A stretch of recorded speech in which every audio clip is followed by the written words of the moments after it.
All right, all right. Welcome back to another episode of the Passion in Motion podcast. Today is going to be a great one, listener, because today I am joined by the Mr. Marquette Carney. What's up, Marquette? What's it going, man? What's going on, man? Happy to be here, brother. Happy to have you. Happy to have you. Today we will be talking about dating and relationships, especially Sure. for men. That's kind of what our conversation will center around.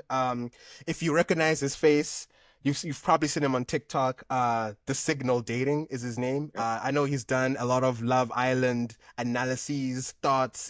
So if it looks familiar to you, that's where he's from. He's got the That's iconic it. beard and everything. So. Yeah, I'll sign autographs later. You know what I mean? Lovely, man. So, in case you're also wondering, like, hey, who is this guy and what does he do? He is a dating. Would you say you're a dating and life coach or just like dating coach? Dating coach. You could even say dating relationships, but like I am holistic in my approach, so life is thrown in there as well. I mean, because Right. life, dating is a part of life, right?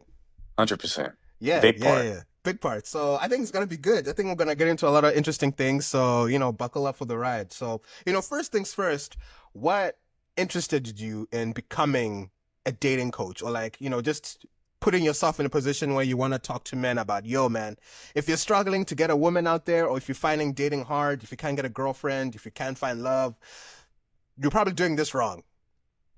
This is how we can What got improve. me started? You know what's Yeah. funny? I've never told anyone this before. One of my favorite movies growing up was Hitch. Mm. Right? Very interesting choice in terms of favorite movies. But the reason why it resonated with me so much is, one, because I was a big Will Smith fan, but then also at the time, like I was never someone who was very good with women. I could easily attract women when I was younger because that came out when I was in high school. I could easily attract women, but I would always get put in the friend zone. So I never really had a lot of romantic experience.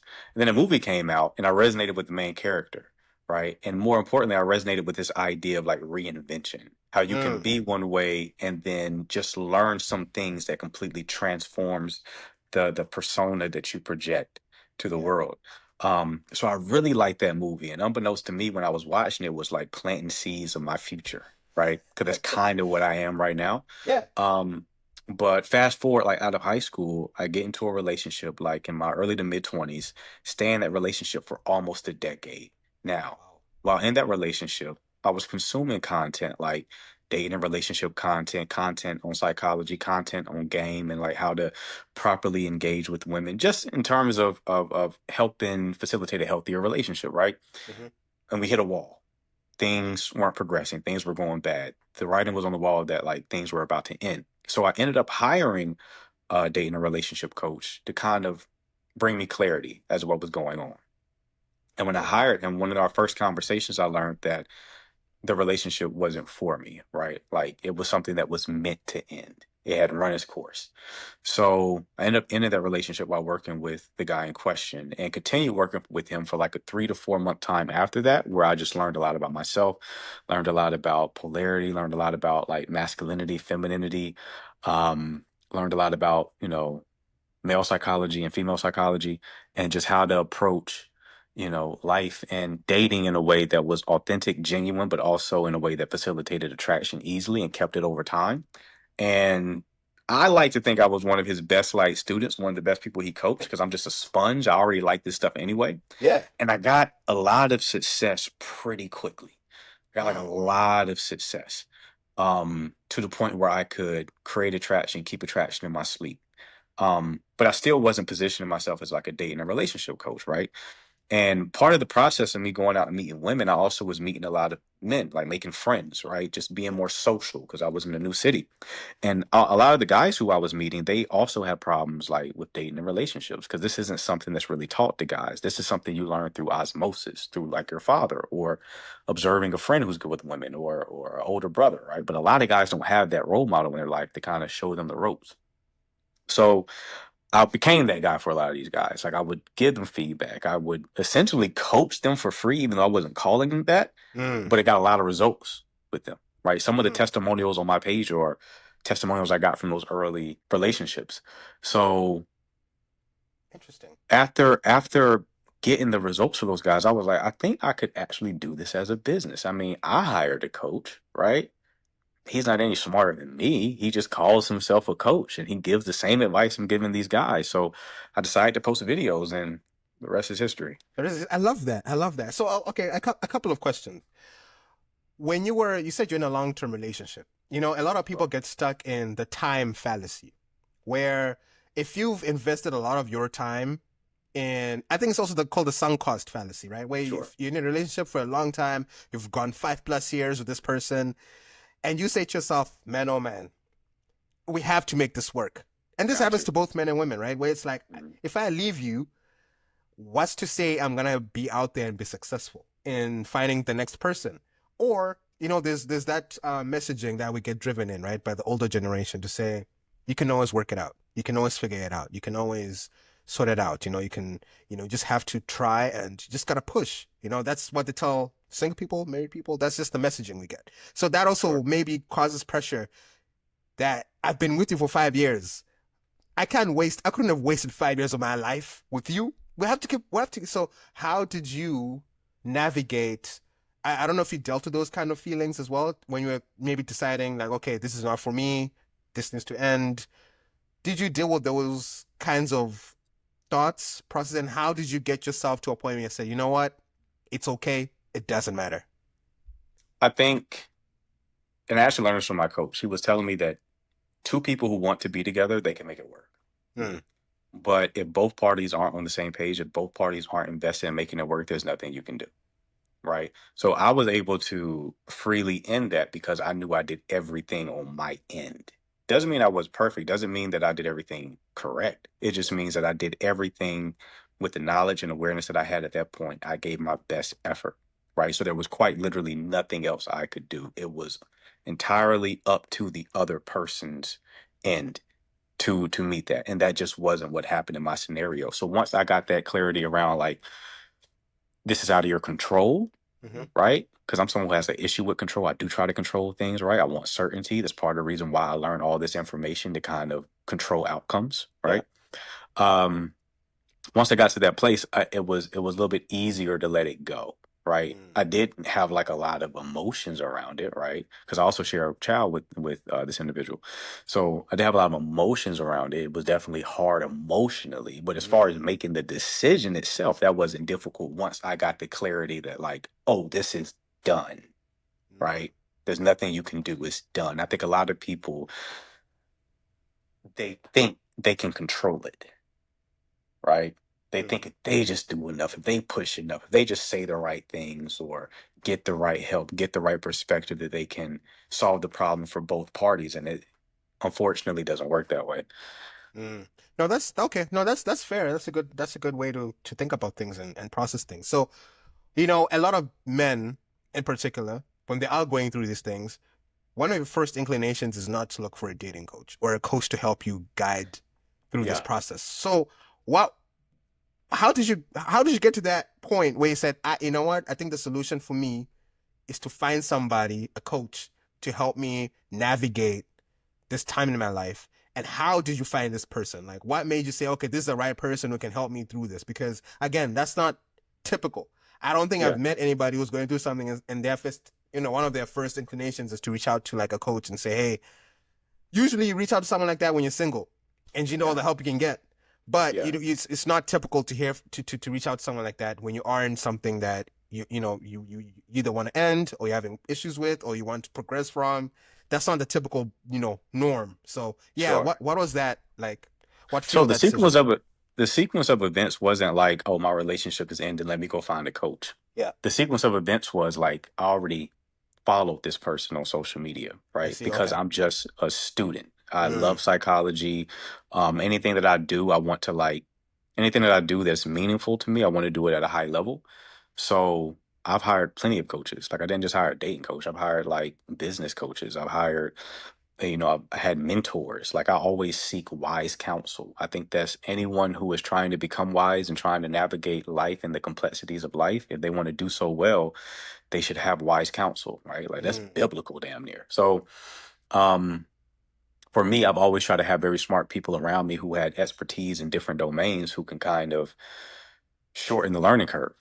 So this was someone that I already was following. It's just that in this particular situation, I experienced enough pain to make me pull the trigger on it.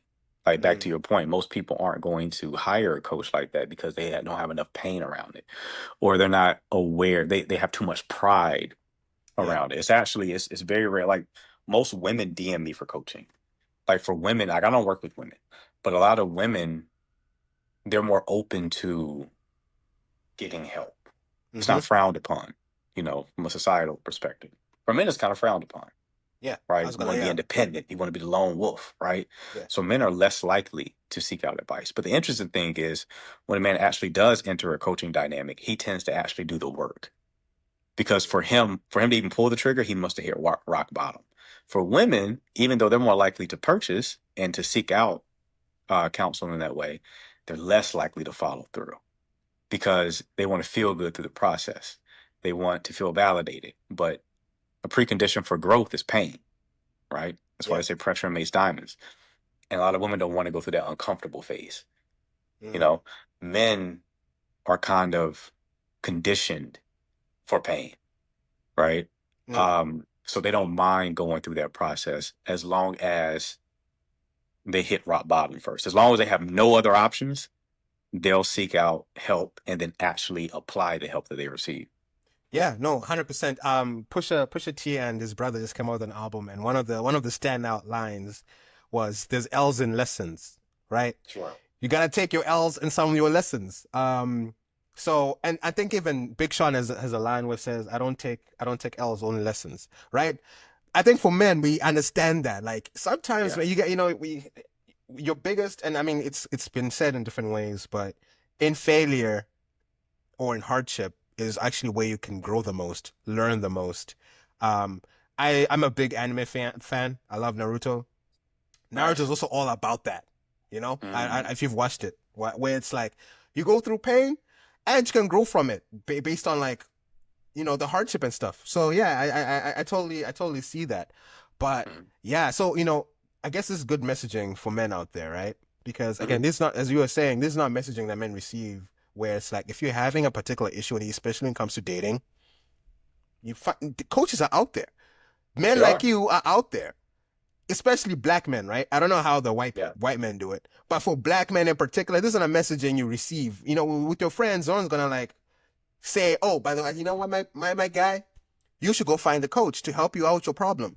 That's not a conversation that ever That's a happens in fact. any When I friend told, group. dude, bro, when I told my friends that I had a coach, they were like, a coach for See? dating and relationships? One that most people don't even know that's a thing, Yeah, right? Like, if you're not chronically online or even receiving those type of videos in your algorithm, you're probably like, have no awareness that's even a thing that people do. Um, and it's even more niche when it's like a black man doing it, right? You'll see white exactly. people, doing dating and relationship coaching. You don't really see a lot of black men doing that. Yeah. And the ones you do see, they're like very hardcore, staunch red pillars. So with my nuanced take, where I don't demonize either sex, that's a rarity, and I think it's been one of the main reasons why I've been able to grow so rapidly. That's really wonderful, yeah, because you know what? That unfortunately the other way that it can go is men can get sucked into the red pill stuff very, very easily, Mhm. especially in this day and age. So we do also need that good messaging that just because you listen to dating advice, it's not all bad. Because Sure. now it's been framed as, you gotta go listen to Andrew Tate. That's how it is to be Yeah. a real man. But it's like, nah, man, that's Yeah. you gotta be able to have some discernment, right? About, okay, Mhm. what's this person talking about? And how is this gonna bring fruitful things to my life or not? So yeah, I think it's one of those. So one of the things I want to ask you as well. So when you're talking about how you ended up in this place, you became a dating coach. You're talking about attractiveness, right? Mhm. And how you could maintain attractiveness, and you could. Let's talk about that for a little bit. Because some people think that attractiveness is just appearance. Like, okay, you look good, and as long as you look good, people are gonna be attracted to you. Mhm. But that's not the full story, right? And you're saying that you're talking to some of your guys, helping them when it comes to maintaining attraction. Yeah. So can you dive a little bit deeper into that? Because some people might be curious, like as a guy, it's like, okay, what does that mean? Because some guys think they're not attractive, and then stop themselves from even pursuing something right? Sure. Or if they pursue something and it doesn't work out, it's like, man, I just wasn't attractive enough. I wasn't 6 foot. Maybe Yeah. that's why. I don't have a beard. I don't have long hair. I'm balding. It's maybe it's Yeah. all these things. I got a little fat on my belly. So let's talk about attraction for a little Yeah. bit. So one of the core concepts that I have is called the two sides of attraction, which are spark and safety. So spark is anything that will emotionally spike a woman. So charisma, good social skills, popularity, physical attractiveness, smelling good, dressing well. These are all things that make her crave you and desire you, right? Mm, The other side of attraction is safety. Safety is anything that makes a woman feel safe and emotionally connected. So, being curious about her and her world, emotional intelligence, emotional attunement. When you talk about love languages that create safety, it's everything that facilitates a deeper connection and deeper intimacy, right? It makes a woman feel safe. Women say they want to protect her and a provider, talking about safety. Now, the problem comes in where most men are top heavy with one of those sides, mm, right? So you got men who they really are strong with spark and they have almost no safety. And these are like the fuck boys of the world, right? They can bring a lot of women into the funnel. They can attract a lot of women, but they have a hard time keeping women around because women also need safety, right? mm, They'll have their fun, they'll sleep with one another, they'll have a fantastic 3 months, but then eventually, if you're not opening up and you're not cultivating intimacy and you're not making her feel safe enough to open up and get vulnerable with you, she will leave, right? On the opposite end of the spectrum, you have guys who only offer safety. These are guys who struggle to attract women in the first place because spark is very important for initial attraction. So they tend to get women after they have had their fun and now they're being more practical in their mating choices, right? Maybe they're just in a phase of life where they're valuing safety. Maybe they've had children and they're like, I just need a good guy. So they choose a guy who they may not have as much, fire for, passion for, but at least he's safe and he's going to stick around and she can depend on him. But that typically leads to like a dead bedroom dynamic because she doesn't really desire you. You're just like a practical, logical choice. mm, Um, so what you want to do is integrate both of those sides, right? You want to maximize whatever side you're strong at, and then you want to do what you can to work on the side that you're not strong at. And in my experience, the guys who are able to integrate both of these qualities have no problems with women. Yeah, there are going to be other issues. I don't want to oversimplify it, right? There are other things you need to learn, but in terms of attraction, they won't have an issue anymore. They'll be able to go from zero options to more options than they know how to handle, right? mm. Because this is such a rare man to experience, right? When I go on dates, I don't have bad dates. I don't get the text like I just wasn't feeling it. I don't get the text where it's like, oh, I'm just not feeling the spark. I don't get that, right? And the Mm. times it has happened, it was purely dramatic chemistry issues. And that's like one or two occasions, right? Yeah. Other than that, it's like women, no matter what different phase of life, no matter what cultural differences we have, they tend to like me. And it's because I'm a breath of fresh air when they engage me because I balance both of these attributes, right? And Mm. that's what I teach guys to do because it's not as difficult as it may sound. So if a guy is lacking in the spark side of things, right? As you were saying that maybe you provide that safety. What can you do on a practical basis to increase the spark that you offer? So you just look at the qualities that are listed in that category and see where you fail, right? Let's say you have a charisma issue. Charisma is really just you are not authentically expressing yourself and being yourself and self-amusing, right? So charisma is really the way I'm thinking about it right now, on top of my head from talking to you, is just you just haven't had a volume of talking to enough people, Mm. right? So maybe you go out and you just start socializing more. You just start talking to people more. Like I'll give you an example of like a practical takeaway. If you struggle with just meeting people in general and making new friends and talking to people, there's a concept called assumed rapport. Assumed rapport basically means you talk to a stranger as if you already know them, Mm. right? Sounds very simple. People don't do it. What people tend to do is they enter into like formal mode. Hi, Mm. nice to meet you, blah, blah, blah, right? But if you just talk to a person like you Mm-hmm. already know them, there's something called law of state transference. The way that you feel will transfer onto them. So if you're Mm. feeling comfortable in the conversation, that's going to put them at ease and make them feel comfortable.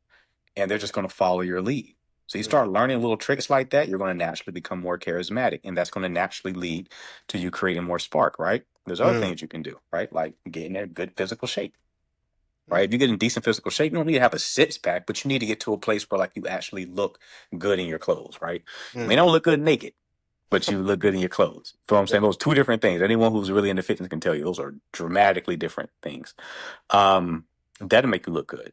And that'll make you create more spark. Um, I know like a sense of humor, that's something you can learn, but if you're not naturally funny, you don't necessarily need to be, right? That's just, Mm, a quality that some men have that not every man shares. Dressing well, getting your hair, right. I'm smelling good. All of these things can contribute to creating more spark, having more confidence, which is a byproduct of you getting in better shape, looking good, smelling good, and talking to more people, right? So you don't really have to optimize for confidence. That just naturally occurs when you get other things in alignment. And doing that creates more spark. Also, having a general awareness of like women and what they want and what they're actually attracted to. Just being aware of the concept of spark and safety improves you because most people don't think of it like that, yeah. right? But if you actually have a framework that makes attraction make sense, something as messy as attraction, you actually can organize it a bit. Just being aware of this concept, you can immediately see where you're gapped and then within an hour or two, or maybe a few days or a few weeks, start to make progress in that area. Mm. No, yeah, that's awesome advice, like, and good practical steps, because and these are also like overnight steps. If go out there, purchase some good cologne, man. Just Mhm. read some reviews, check out some brands, go to Sephora and just smell some invest. It could cost like $150, $200, but trust me, it's a worthy investment to It smell certainly nice. helps. It It certainly certainly helps. helps. There are Yeah. things that matter a bit more, like being in shape is a big one.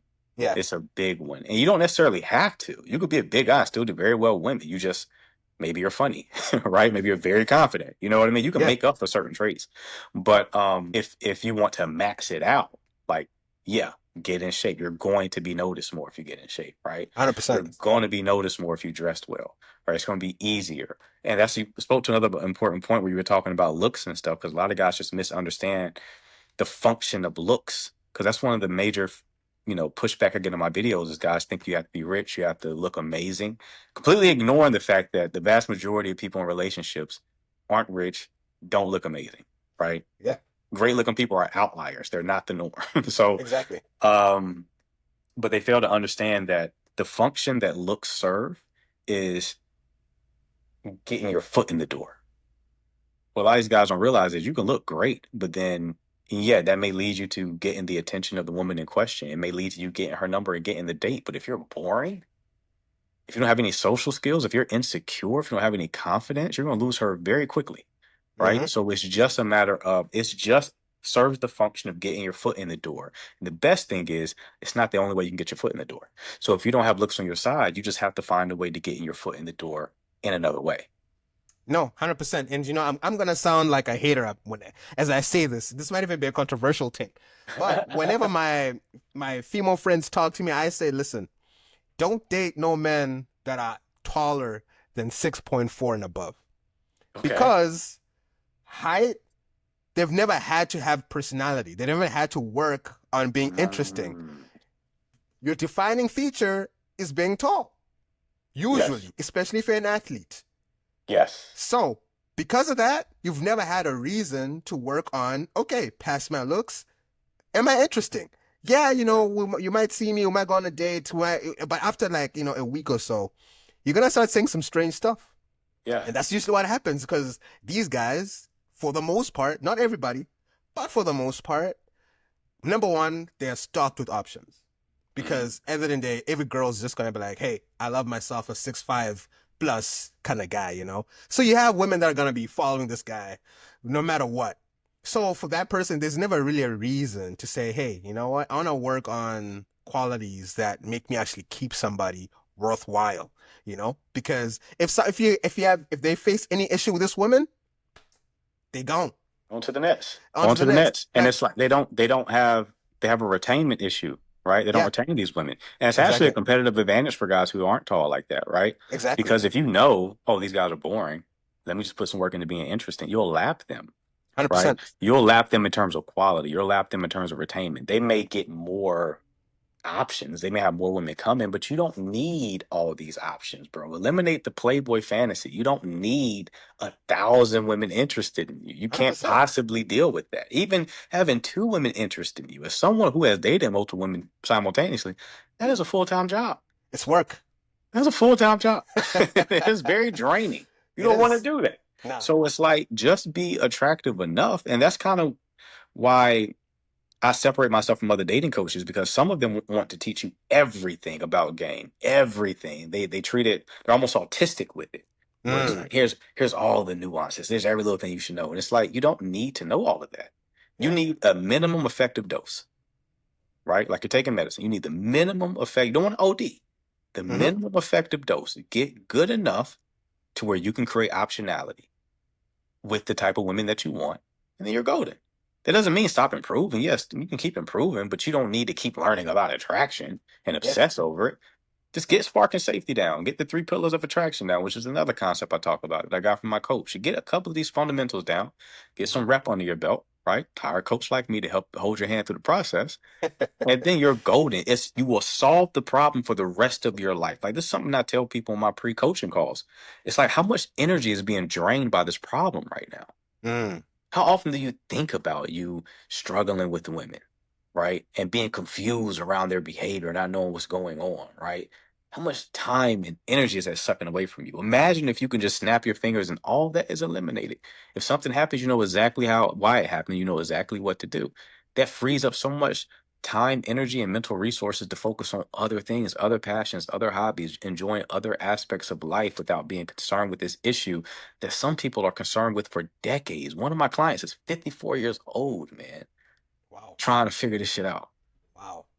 And it's like, you want to be that guy? 54-year-old. Yeah. And Is that what you still. want to be? Now we're going we cooking.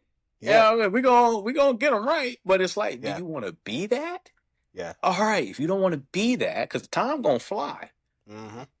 So you might as well go ahead and solve this now, because the beautiful thing about a skill is this is a skill, right? Skills are learnable. Once you start thinking of things as skills, now you've reframed it to a solvable problem that is actually learnable. It's not fate. You're not cursed.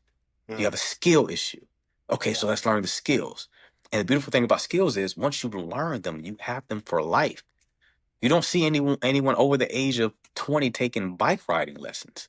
Why? Because they learned it when they were like 8 Mm-hmm. and they never forgot it. So, like, learn this. It's just principles that have always been at play for all of human history. Not much has changed. Human nature is human nature. Yeah. Understand what has always worked.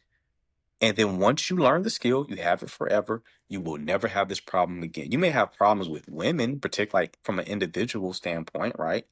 Like this particular woman is giving you problems, but from a macro perspective, problems with women will cease because you can always go out there and create attraction. I love that. And one important thing as I was watching your videos and TikTok as well, one thing you talked about was playing to your strengths, right? Sure. Putting yourself in an environment that you succeed in. Uh-huh. If you are a guy that loves playing instruments, right? And you put yourself in a position where you're always around other people who also love playing instruments, you will give yourself a better chance, because if you're good at it, you already have something. You're already like in your element, as compared to you know nothing about, I don't know, sports, or you know nothing about what women like or whatever, and you put yourself in that position and you try to act in that position, Like, for example, I think you gave an example about being in the club, right? There's some dudes, when they go out into the club, they don't even have to do nothing. They got women on them, right? It's a done and dusted deal. But there's some other guys who are like, that's not where you're gonna succeed. The club is the worst place for you to be in, because no woman, you don't have maybe that initial physical attraction that women like when they go out clubbing.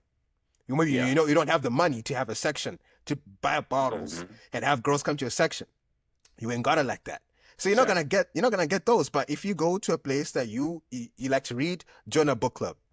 If you like to run, join a run club. I think that's what a lot of guys are doing now. Join a run club. They're gonna be women there running too. Now you already have something that binds you, like you're having a similar experience. So I think you talked about so yeah, maybe you can talk about it a lot more in terms of like the importance of putting yourself in an environment where you show your strengths, and that can actually help in creating less pressure and also putting yourself in a position where you can meet somebody who likes the same things as you do.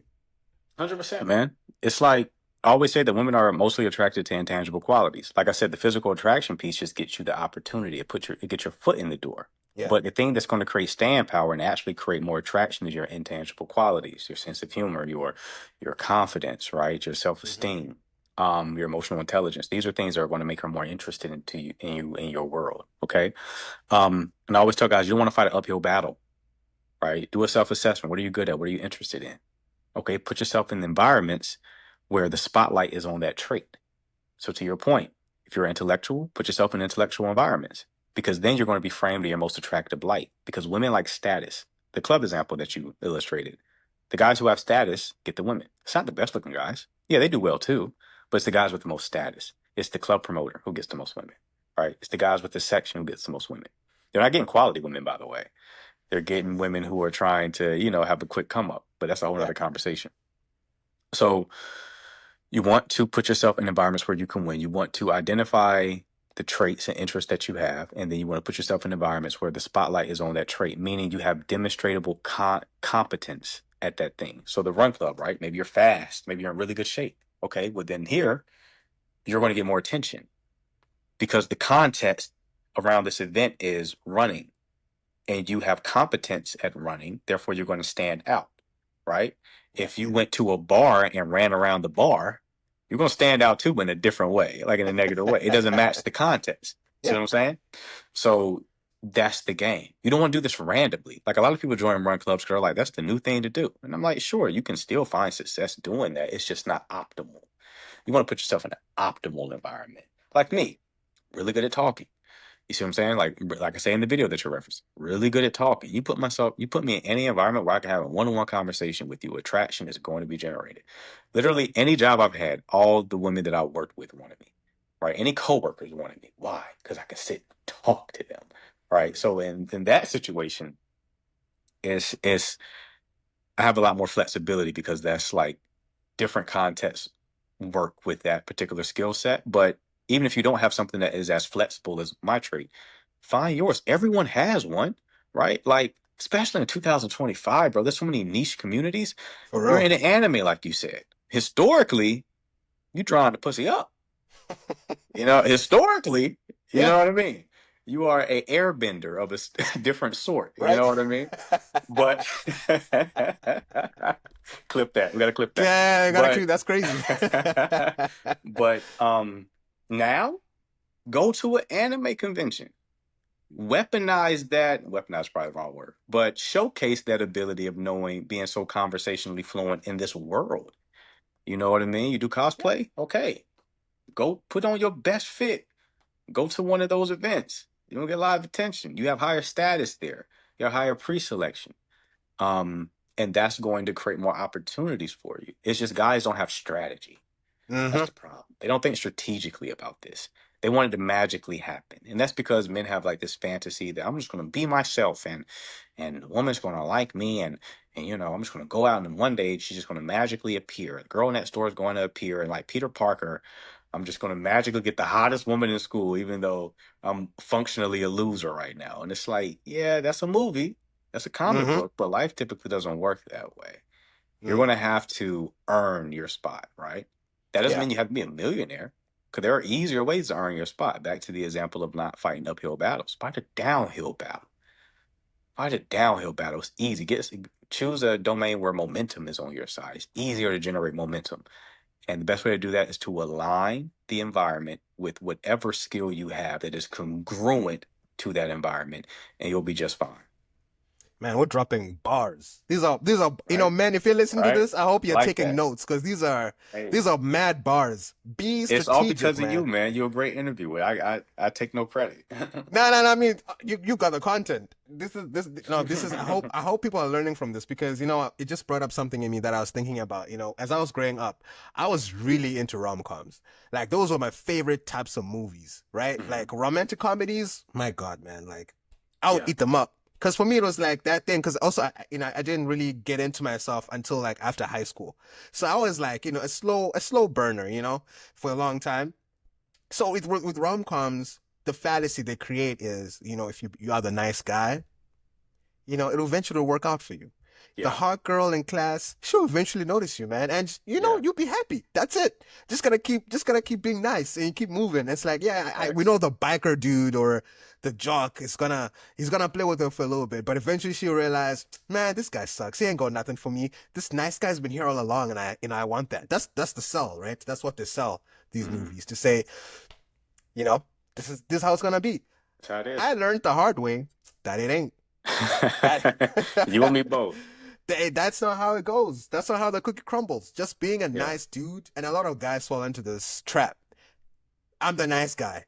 It should work. You should like me because I'm the nice dude. I ain't gonna treat you like that. I ain't gonna Yeah. talk to you like that. I'm here. I Uh-huh. got you. Where's the love? And that's not how you get it. And then the opposite side is, I just need to be an asshole, man. Yeah. I just need to be I just need to be horrible. Maybe that's what works. Yeah. I'm just gonna be a dick. That's what it's gonna I also went into that. I was like, and that also works for some, that kind of Hmm. worked a little. I ain't gonna lie. I don't know I have what's a that video about. about that. I have a video about like how the red pill, like why part of the reason why it's so popular. There's multiple reasons, but one reason is it works, right? If you had to choose between being an asshole and a nice guy, and you want women, asshole all day, Mm-hmm. ain't the best solution, right? You're not gonna It ain't. find quality women that way because the red pill optimizes for damaged women because they respond to that type of treatment.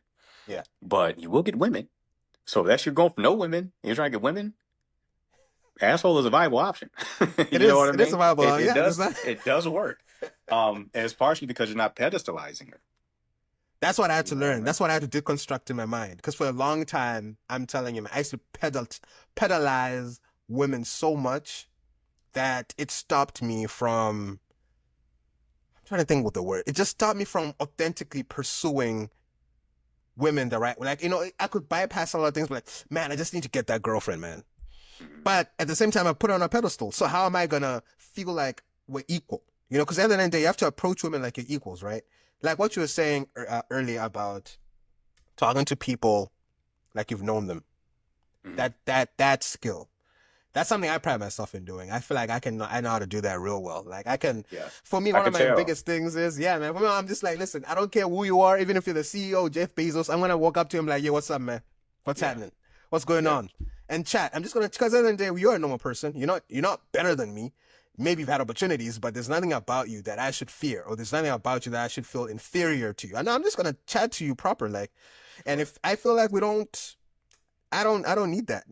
So anyway, I've had to learn, but that's a skill I had to learn a lot because and then when you pedalize women, you don't approach them like that. You're gonna come in like, I'm just a peasant trying to be in the presence of a queen, Yep. And once you do that, as you were saying, that attractive piece goes down. False. I just made a video saying when you pedestalize a woman, she has no choice but to look down on you. You quite literally lifted her above you, right? She's Hmm. doing what naturally she's going to do. It makes them lose respect for you, and respect is a requirement for attraction, right? So it's like, but it's funny that you went from one end of the spectrum to the other because I think that's the typical route that guys take, right? Um, they don't know how to calibrate. So the natural pathway that these things tend to, the natural pattern that tends to play itself out is they go from nice guy all the way to the other end of the spectrum of asshole because they just overcorrect, right? Hmm. And then you kind of have to do that, especially if you're like teaching yourself. You kind of have to do that until like Yeah, it finds equilibrium in the middle, right? Over time, so you get more experience, and then you start 100%. stop swinging so far in extremes until it equalizes. But with coaching, we don't have to do this. There's still going to be some Mm. of that, but you won't go as far to the other end. It kind of equalizes and find an equilibrium faster because I condense probably years worth of experience into 3 months just because I'm sitting there giving you the advices. You don't have to sit there and reflect. I'm giving you the awareness over everything that's going on so that you don't have to keep, you know, bumping your head into the wall in order to learn the lessons. You learn the lessons faster. Whereas without me, probably take many different reps, many different times stubbing your toe before it clicks for you what's actually going on. That is so important. You're gonna be saving guys a lot of time. Guys, if you're listening to this podcast, reach out to Marquette, man. Save yourself the time, Absolutely. the anxiety, and the stress, man, of just like switching from nice guy to asshole. Because I mean, it's gonna help, but and then you don't need to go there. You don't need to go down that route. You know, at the end of the Yeah. day, I am a nice guy and I like to be nice, but I've now had to blend it a little bit. You gotta to create the version of you that you're comfortable with. Just like because I mean, as you grow older, I think it also comes with age. So when I made that switch, I was still like a teenager, like getting into my Yeah. early 20s, It's and normal. then as I've But grown you said older, something very important. You said to blend it, which goes yeah, back to the original concept of spark and safety. yeah, Asshole spark, nice guy safety, right? So perfect, you're blending the two. yeah, Um, and that's the appropriate approach. Although I wouldn't go as far as saying asshole and nice guy because I think those are extremes. Because of real art, there aren't really any nice guys. Nice guys are performative, and it comes yeah, from a place of neediness. Like I want you to like me. I'm not mm-hmm, doing these things because I want to. yeah, Doing these things because I want you to like me, and I think you liking me is how I get you, right? So being a nice guy is inherently manipulative, even though it's not your intention to manipulate. You see mm, what I'm saying? There's a whole book on this called No More Mr. Nice Guy. And it's quite the journey to get guys out of that way of thinking. I think to your point though, the nice guy that you were was just the nice guy that we all are in our adolescence, right? yeah, Because we watch the movies, we watch the Disney TV shows. We think that's how it works. So you're not the type of nice guy or you weren't the type of nice guy I'm describing. The type of nice guy I'm describing is like in his 20s, in his 30s, in his 40s, mm, still doing that stuff. mm, It's like pathological at this point. And mm. it's like it's hard getting them out of that place because you have decades of conditioning that we have to rewire. That conditioning is deep. If you don't snap out of that conditioning, hey, you know what? The only way I snapped out of it was getting my heart broken, man. Yeah, That's the only way you can that's really get it. out of that. You just need to feel some pain. Like you said, pain is growth. I think we had that Absolutely. conversation that pain leads to growth. So after that, I was like, man, what the hell, man? Like, why am I feeling this way? And that changed me completely after that Yeah. point. Because then I started thinking differently. And I was like, I gotta move different so I don't feel that pain. Now, I don't know if that change has been positive or negative because I do feel like I've lost parts of myself in Hmm. some of that not say genuineness, but some of that pureness, right? Yeah. Like I think I was very pure in high school, because I mean, I grew up kind of big family, sheltered. I really wasn't like in that, so it makes you a little more pure and innocent I right? think they say that's why like the wiser you become, the less happy you can kind of become. Mm, Or at least you have to be more intentional about being happy. It's not your yeah, default state anymore. I exactly. think that's the loss of innocence that you experience, Yeah, right? That purity.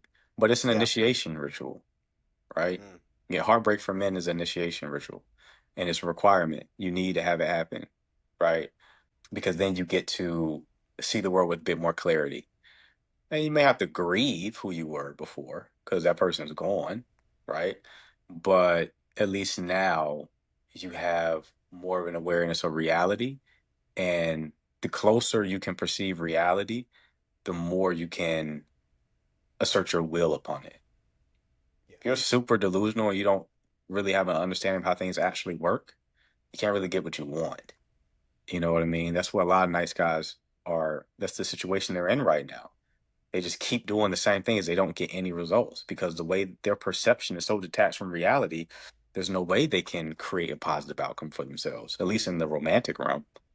So let's ground this. So if you are right now a person who's listening to this podcast and they are a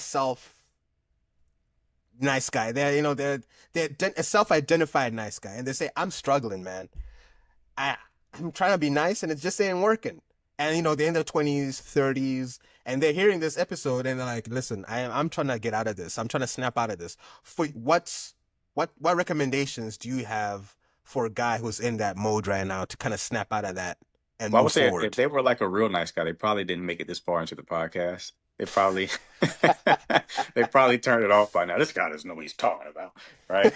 But hypothetically speaking, if they did make it this far, one of the first things is to get more in touch with what you want, because a lot of nice guys are they're outward focused. Hmm. They're people pleasers. They're constantly assessing what other people want, what will make them happy. So the first thing they have to do is get more in touch with their desires. What do you want? Probably a question they never asked themselves. They've always been focused on pleasing the people around them, especially if they're in a relationship, right? It's probably a bad one if they're a nice guy, because they probably picked like a bad person to be with, but someone who has no respect for them. Um, but get in touch with what you want. Second step is to start learning healthy boundary setting. So it's like you can say no. You don't want to do something. You can say no. Start doing more of what you want and start doing less of what you don't want, and be unapologetic about it. Mm. And you don't have to be extreme with this. Just do a little bit every day. It's like ask yourself throughout the day, what do I want? And then go do that. And if people around you have a problem with it, do it anyway. Right? You don't have to explain yourself. You don't have to compromise and be like, well, if you let me do this, then I'll no. No. Just do what you want because this is your life, right? To a point. Let me put a caveat out there. Depends on what you want to do, right? Like if you're in a relationship or a marriage, it's not like I'm going to the strip club, honey. I'll see you tomorrow. Like we're not we're not going that far with it. Yeah. But if it's reasonable what you want, then yeah, do what you want, bro. Like I hear some guys who are like married or in relationships and they want to go to the gym. Let's say like I'm a father. Let's say you want to go to a gym and especially if you're a new parent, sometimes the mother of your child may have a problem with it. I want you to be here with the baby. And it's like, I'll be here with the baby, but I'm going to the gym because this is what I need to do. And you're also free to do what you need to do for your own, you know, mental health, right? And sanity. And I'm more than willing to cover the slack for that. But I'm not going to be controlled by, you know, your perspective of things and what you think is right and live in accordance to your values. First and foremost, I have to live in accordance with my values. And if our values are too different, then we're probably just not the right fit for one another. Um, Obviously, if you have children, then you want to be more sensitive with this, take your time with it. Yeah. But the principle still stands, right? You want to get in touch with your values, what you want out of life, what is important to you, and get in better alignment with that. And then also learn how to set healthy boundaries with whoever's in your life, whether it be, your wife, your girl, your parents, your friends, like your boss. Set boundaries. You have to learn that skill set because it's a precondition for living a satisfied life. 100%. As you're talking, it's also men's needs and boundaries these days has become villainized. I don't know if you agree with that. Men Sure. expressing their needs and expressing putting boundaries on things has become somewhat villainized. Like women, a lot on, I mean, not most women, like on social media, that let's just say women that are chronically on social media will say, a man expressing his needs, expressing different types of boundaries. Oh, you know, it's the sassy nigga epidemic, is what they say. Men are just sassy. They just want too much now. You want me to call you? You want me to text you good morning? Men back Yeah. then when that's the messaging that they're driving on social media these days. I saw something someone tweeted that like if your man is asking you to FaceTime him and message him, leave that man. Things Yeah. like that. So it's like men's boundaries and needs have become villain. Love Island with Ace. For me, I didn't particularly like the conversation he had with Amaya about when he was like, these are my boundaries. I don't like to cuddle, I don't touch. I don't think he did it in the best way, Mhm. but he was still there. A lot of people just didn't like him for that. A lot of men would say, I liked Ace because he expressed boundaries, he expressed what his lines are and how he moves and all that and all that. I mean, there were different camps. For me personally, it's not like I had issues with how he expressed it. I just think it's when he did it that bothered me. But I don't think there's anything particularly wrong in saying this. I And promise you, bro, all those women who had a problem with that are single. then, I promise you that's the case. Because I've seen this, right? Like I did the Love Island videos. I had a lot of women comment on my videos. You can kind of assess like the psychological health of the woman in question. A lot of the women who had like completely detached from reality perspectives, it's because they're not in a life situation for them to have the perspective itself. mm, Any woman who's in a relationship and it's a pretty decent relationship understands the nuance that you're describing. Hey, you should probably have his boundaries too. The woman who's been chronically single, who can't find anyone, nobody sticks around her. Of course, that's why she's single, mm, because her perspective is so skewed like that. You know what I mean? yeah, And I don't want to harp on women because it's like there are a good amount of healthy women out there, just like there's a good amount of healthy men out there. I see it in my comments. They're not vocal. There's tons of women that like my stuff. They'll press like, they won't comment, right? They won't Yeah. comment. Some will, but if you were to look at the comments, it would create the perception that like most disagree with me. Yeah. But if you look at the likes, way more women are liking it, right? But it's not as vocal, man. And that's part of the reason why men just are in this state of thinking that their perceptions of women and what women want are so skewed because they're chronically online and the unhealthy women are doing all the posting. They're doing all the posting. The healthy women aren't posting. And you can make the argument for men too. Like most of the unhealthy men are also. First of all, to post on social media, I think like from a dark triad perspective, like those like I'm blanking about narcissism, Mm. narcissistic personality disorder, Machiavellianism. These are like dark triad traits. Typically, to even post on social media, you got to be kind of higher in those traits, Mm. right? You got to have a degree of narcissism to start. If you view it as a spectrum, not narcissistic personality disorder, but just narcissism as you can like measure it on a scale, Yeah. it's a little bit higher for you to post on social media to feel like, oh, my opinion needs to be heard. You know what I mean? And like Yeah. you and me both probably have a little bit higher in that trait than our friends who don't do that. Hmm. It's why we do it in the first place, right? Um, so with that in mind, it kind of creates it makes it make a bit more sense why some of those people are the ones posting all the time. And it creates it's like they say the people, it's not that it's the most people, it's just they're the loudest, Yeah. right? They have the megaphone. There's tons of healthy women walking around without the megaphone. But the ones who are batshit crazy, they're the ones screaming their opinion into the megaphone. And it's creating the perception like, oh, all women are like this. And this is why I Mm. try to get guys to understand because most guys are seeing, like, for example, a lot of guys are saying, like, oh, women don't want us to approach them. I'm like, who'd you hear that from? No, but it said it online.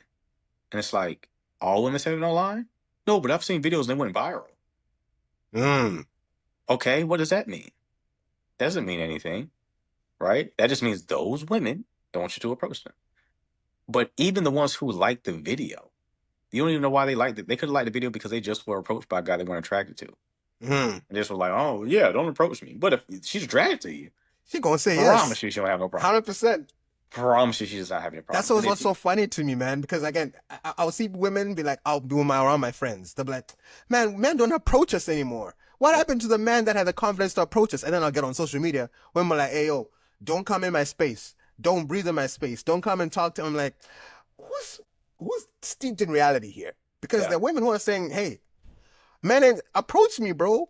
I'm here. Buy me a drink. And then the women online saying, man, this is the new age feminism. I don't want none of that. You yeah, know, I don't want you it's gotta ignore it, bro. That's the reason why I call my coaching practice the signal dating, because I try to help people separate signal from noise. mm, Signal is data that you should pay attention to. Noise is things you should ignore, right? If you want to, have you ever heard of the Lindy effect? no, I don't think so. The Lindy effect essentially states that the longer something has been relevant, the longer it will be relevant, Oh. right? Now, Sim Talib, I think, is an author. He's like a philosopher. And an economist, I want to say. I might be mixing up what his actual credentials are. But no, he's an investor as well.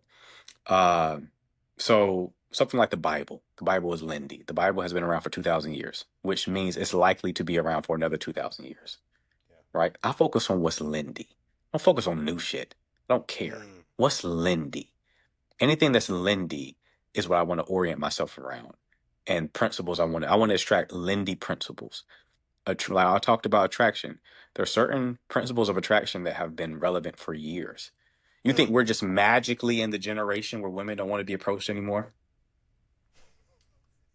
After generation after generation after generation, we're just magically right now in a Mm. place where women, for all of human history, wanted men to be men, and wanted men to take action and go after what they want. And you just happen to be born at a time where human nature just changed overnight.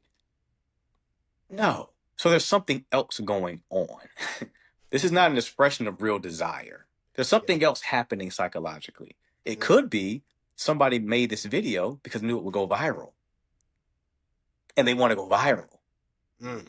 There could be a simple explanation to why the video went viral, right? It's not a real expression of where they're actually at. there's other mechanisms at play, Mm. right? So I try to study from different fields and try to integrate these different fields so I can understand attraction better. I'll pull from economics, like I did with the Lindy principle, right? And apply Mm. that to dating and relationships so I can help people understand it. It's just hard getting people to understand it because some people have beliefs. Like guys don't want to do the work. So hearing, oh, they have a fear. If they didn't have a fear of approaching women, they would still be approaching women. What's happening is they have a fear of approaching women because they have a fear of rejection. And then Mm. when they hear a woman say we don't want to be approached, they're like, oh, finally, I don't have to approach. And now I can say I don't have to, I'm not approaching because they don't want me to. That ain't why you're not approaching. You just fear Yeah. rejection. Yeah. If you knew beyond a shadow of a doubt you went to approach that woman and she would go out with you, even if she posted the video saying she won't be approached, you would approach her. 100%. But you don't know that. And you don't want to take the risk. Yeah. So you hide behind this rationalization. Like, I saw the video, I call bullshit. And I'm okay with calling bullshit. It is. No, that's fair. That is fair. Okay, so two last things before I let you go, because again, we could go for 2 hours. We We could go for could. hours doing We this. could easily. Easily, 100%. So last two major things that I kind of want to get through here. We're in this day and age. I've talked about this in other previous podcasts. I spoke about this in my previous episode, The Male Therapist, talking about the modern day. So, especially for black men, right? Mhm. Where in the 70s and before, you could just have a blue collar job. You made enough money. You could take care of your family. You're all good. Now, we're in a situation where it's harder for men, especially in education. You don't see as many men going through college, higher education. We don't see that anymore. It's less and less. Whereas more women, especially black women, are the most educated demographic, especially black women, the most educated demographic in America right now, right? They're shooting up. They're the ones getting high positions and all that. Whilst men, it's kind of going down. It's kind of going on the side. And now we see a lot of discourse about women saying, "Hey, if I'm earning 100K plus, I'm trying to date a man who's earning the same or more." But the situation on the ground is less men are actually earning that. The ones that are earning that know that there are a lot of women who want them now. So they're not going to stick around, or they're not going to give you as much attention. If anything happens, they're going to leave you on the wayside. Like, hey, it's all about options again, right? Sure. They know that they got the playing field. So we're in the situation now where expectations are misaligned, right? Women are up, men are down, but expectations are still the same. They still expect, oh, provider. Oh, I want my man to be like this, like that. But, oh, I want my, because a lot of my friends as well will say, if no way can I date a man who earns less than me. That's the conversation. Or I had this very controversial conversation the other day. I was like, okay, if you're a woman and you're working at a big company and you're earning 200,000, 400,000 plus, would you date a man who's a mechanic who's earning about 60,000 plus? But that man is a great man for you. He will take care of you. He'll be loyal for you. The kids, he was in the house. He's hands on, the best man for you. He just earns way less than you. Would you take him or not? Most of them said no. I'd rather be secure. I'd rather have a man who's earning 500,000. Maybe isn't as present in the house, but I know my lifestyle's taken care of, so I'm good. To me, that's mind blowing. Because in the same situation, you will never see a man will turn down a good woman because she's.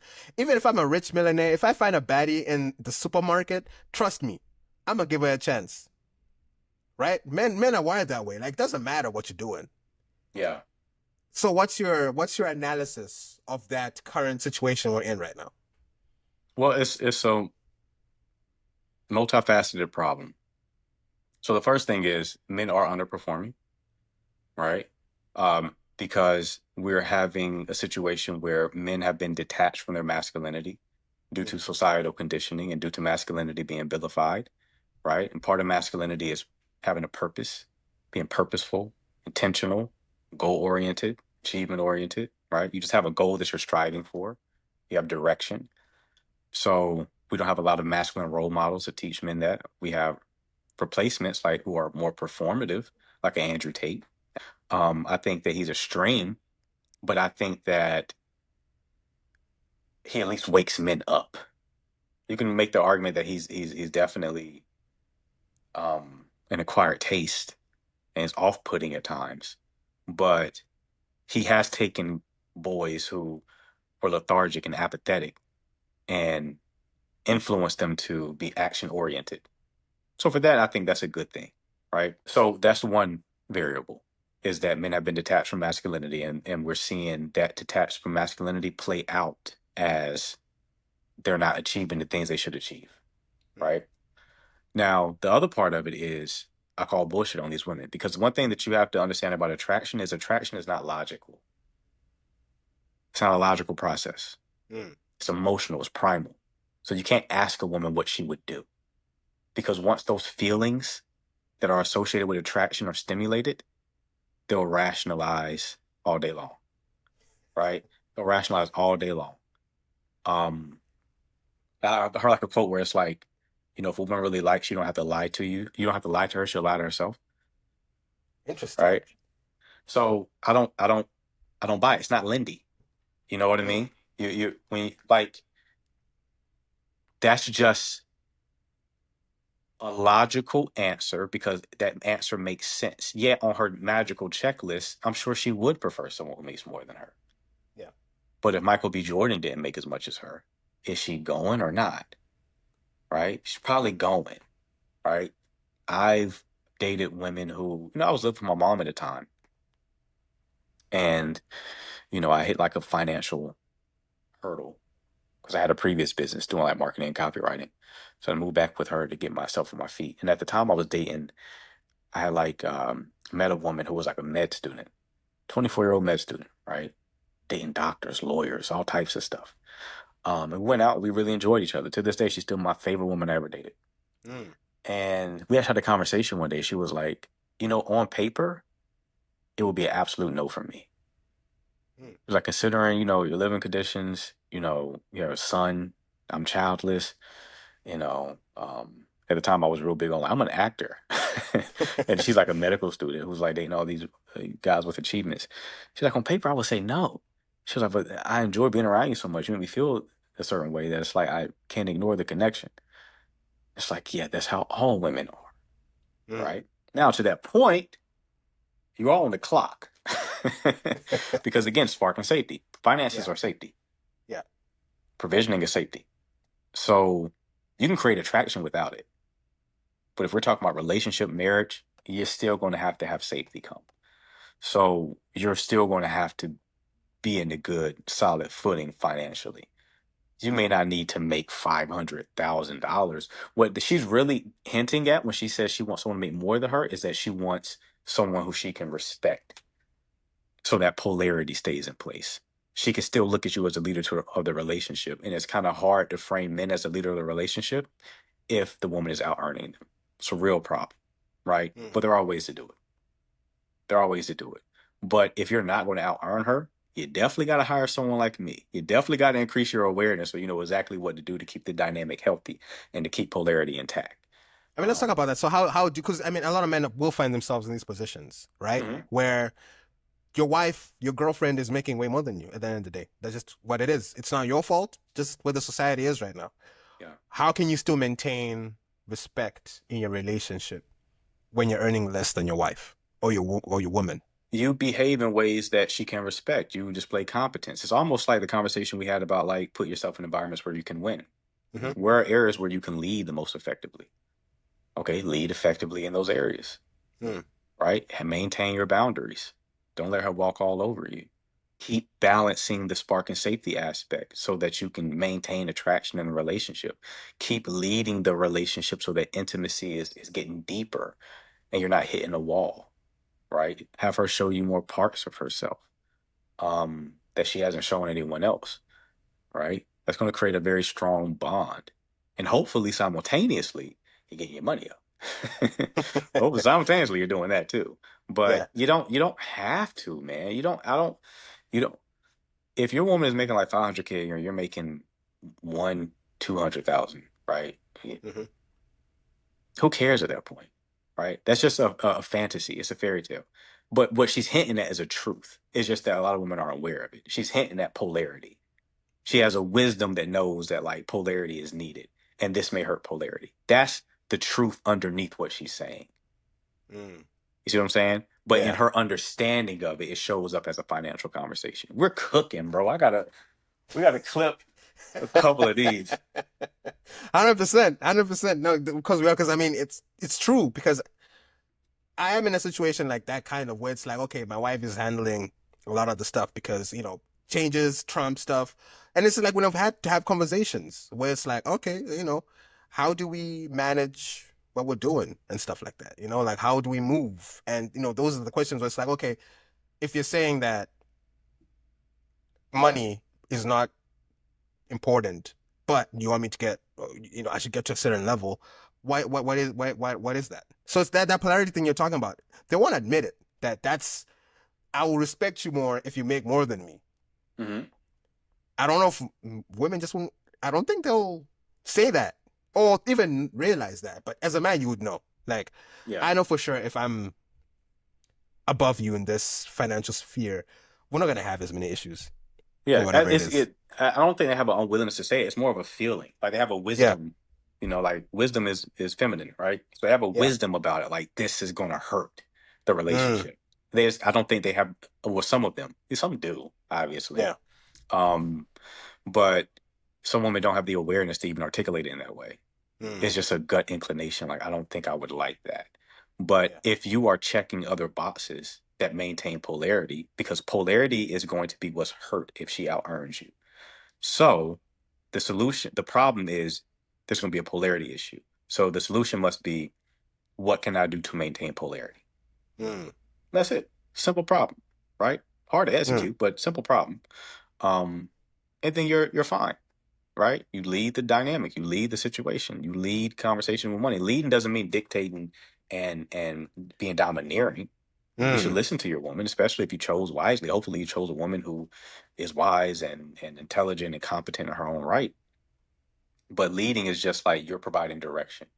mm, The way I've heard it is like you're a masculine container, right? mm, She can trust you. She can feel safe with you. That's the safety aspect of sparking safety. And if you do that, you'll be fine. Doesn't mean the relationship will work, right? Because that's one thing that I have to tell people is like, I can't guarantee you that the relationship is going to work. It's too many variables. We have yeah. a whole nother person here we have to factor in. And she has hopes, wishes, traumas, her own dealing with psyoping from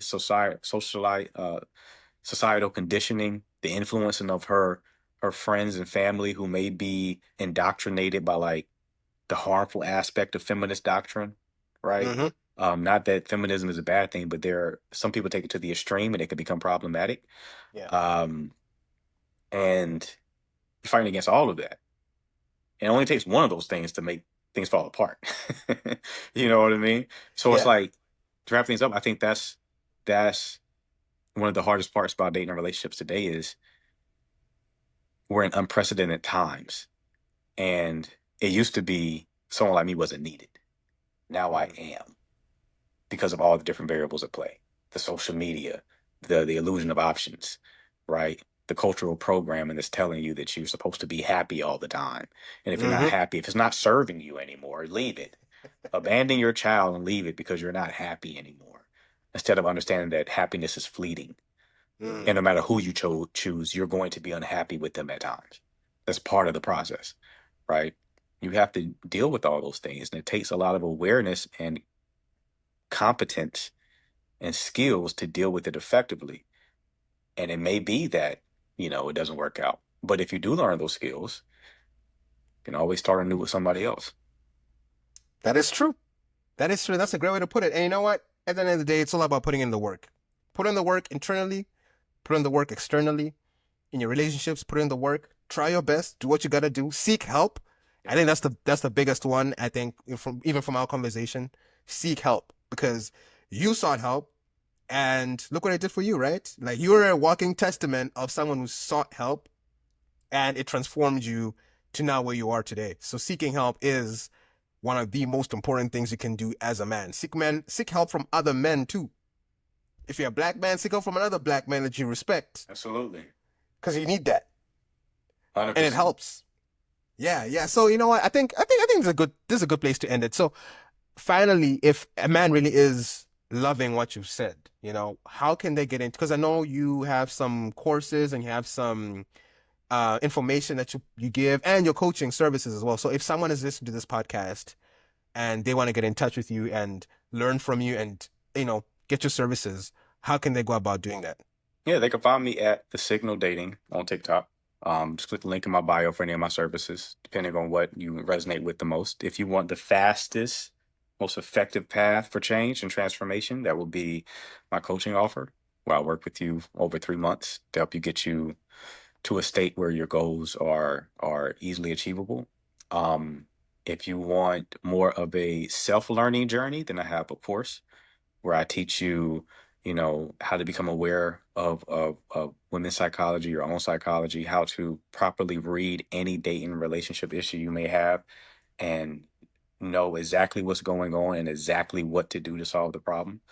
Um, and yeah, that's pretty much it, man. I love it. And I checked out a lot of the courses before we spoke. There's a lot in there, really a lot of good stuff. So if you're a guy, I really highly recommend that you reach out to Marquette. Like you will not be disappointed. He got you because I saw like you even do have like 2 hour conversations per week with the individual you work. It's very intensive and very like personalized. Am I correct? Yeah, with the coaching offer, it's like, yeah, we do like a 2 to 3 hour long call, our foundational call, where I talk about your whole life, or well, you talk about your whole life, so I can see what kind of patterns are at play. Because our childhood tends to um, map to our adult relationships. A lot of the same patterns are at play, you know. So I can kind of, facilitate more inner transformation once I understand your past, and then after that, we have bi-weekly calls, 30 minutes apiece for 3 months. And they have access to my Telegram group to get additional, access to me even after the coaching engagement ends. So it's a lot of value, man.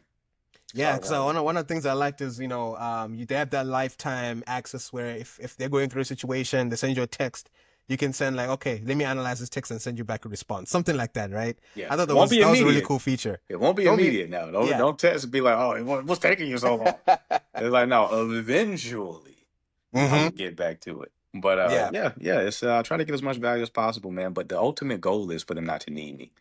Mm. I don't want you to be dependent on me. I want you to, in that 3 months, learn what you need to learn and teach you how to fish. So, like me, if you even wanted to coach, you can do that yourself. You know what I mean? You're going to leave with that much of an understanding that it's like, okay, yeah, I can do this. I don't really need to blow his phone up and answer every question. No, that's fair. Yeah, no, yeah, no, that's definitely fair. Well, you know what, Marquette, thank you so much, man, for coming on the podcast and Absolutely. dropping game, dropping bars, giving your information, and just I really think that this episode is gonna help a lot of men out there. I know for sure it's gonna help a lot of men out there. I know, So I appreciate you coming here and just being open to just have this conversation. So Absolutely. yeah, it's I really do appreciate your time. I appreciate you having me, man. I thoroughly enjoyed this. Yeah, no, this was great. You know what? Podcast is always open. If you wanna come back and you wanna chop it up some more, We'll run it I'm back. always down about different things. I'm always down to do that. We'll So run it back for sure. Just let me know when you want to do it, man. I'll come back for sure. 100%, 100%. Well, thank you so much. And listener, thank you so much. We'll catch you on the next one. Don't forget to comment, share your comments, comment, like, share, subscribe, all that good stuff. And with that, we'll catch you on the next one. Peace out.